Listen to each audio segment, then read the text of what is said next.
Hello BSc first year वाले student, आज start कर रहे हैं अपन पेपर थर्ड में book 2D and unit second, जिसका नाम है इलिप्स, दीर्घवृत्त। तो पहले हम दीर्घवृत्त की डेफिनेशन देखते हैं कि दीर्घवृत्त क्या होता है। तो दीर्घवृत्त एक ऐसे चलित बिंदु या चर बिंदु, एक ऐसे चलित बिंदु या चर बिंदु का बिंदु पथ है जिसकी स्थिर बिंदु जिसे हम नाभि कहते हैं तथा स्थिर रेखा जिसे हम नियता कहते हैं से दूरियों का अनुपात सदैव अचर यानी कि उसे उत्केंद्रता तथा एक से कम रहता है, उसे दीर्घवृत्त कहते हैं। तो दीर्घवृत्त किसे कहते हैं? दीर्घवृत्त होने के लिए 3 कंडीशंस फॉलो होनी चाहिए। पहली कंडीशन ये है कि दीर्घवृत्त एक ऐसे चलित बिंदु का बिंदु पथ है जिसकी स्थिर बिंदु तथा स्थिर रेखा से दूरियों का अनुपात। स्थिर बिंदु क्या होता है हमारे पास? फोकस, तथा स्थिर रेखा क्या है? नियता से दूरियों का अनुपात। अब ये हमारे पास दीर्घवृत्त है, ये पूरा क्या है? दीर्घवृत्त है।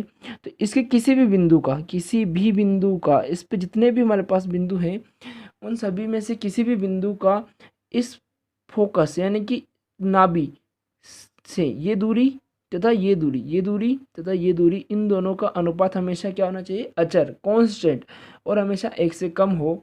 अगर ये कंडीशंस फॉलो हो जाती है इसके एवरी पॉइंट पर, एवरी बिंदु पर, तो उसे ही हम क्या बोलते हैं? दीर्घवृत्त कहते हैं।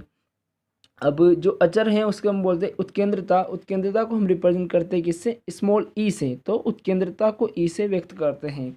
बात करते हैं दीर्घवृत्त की कि दीर्घवृत्त कैसा बनता है या कैसे हम इसे बनाते हैं। अगर नॉर्मली हम देखें तो दीर्घवृत्त हम 2 कील लेवें और एक रबड़ यहाँ से बांध दें, इन दोनों से टाइट सा, जो कि यहाँ तक पहुँच जाए। अब जब हम इस रबड़ में यानी कि 2 कील ली रबड़ में, इसको हम जब घुमाते जाएंगे तो इस तरह से हमारे पास एक शेप नज़र आएगी। इसको रबड़ को हमने इधर भी घुमाया तो इस तरह की एक शेप नज़र आएगी पूरे को ही, यानी कि यहाँ से एक कील ली हुई है, इन दोनों से हमने इस रबड़ को घुमाया तो जो हमारे पास बनता है इसे हम क्या बोलते हैं? दीर्घवृत्त बोलते हैं। दीर्घवृत्त में हमेशा अगर ये हमारे पास दीर्घवृत्त बना है तो दीर्घवृत्त में ये वाली जो लेंथ होती है एक्स एक्सेस को हमेशा हम दीर्घ अक्ष काउंट करते हैं। ऐसा नहीं है जब हम वाई एक्स को भी हम दीर्घ अक्ष काउंट कर लेंगे।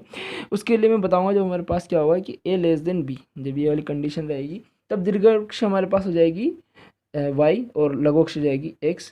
तो अभी हमारे पास ये x एक्सेस है, इस पर a हमारे पास जो लेंथ ज़्यादा है, b की लेंथ कम है, तो x हमारे पास दीर्घ अक्ष है और ये हमारे पास लघु अक्ष है।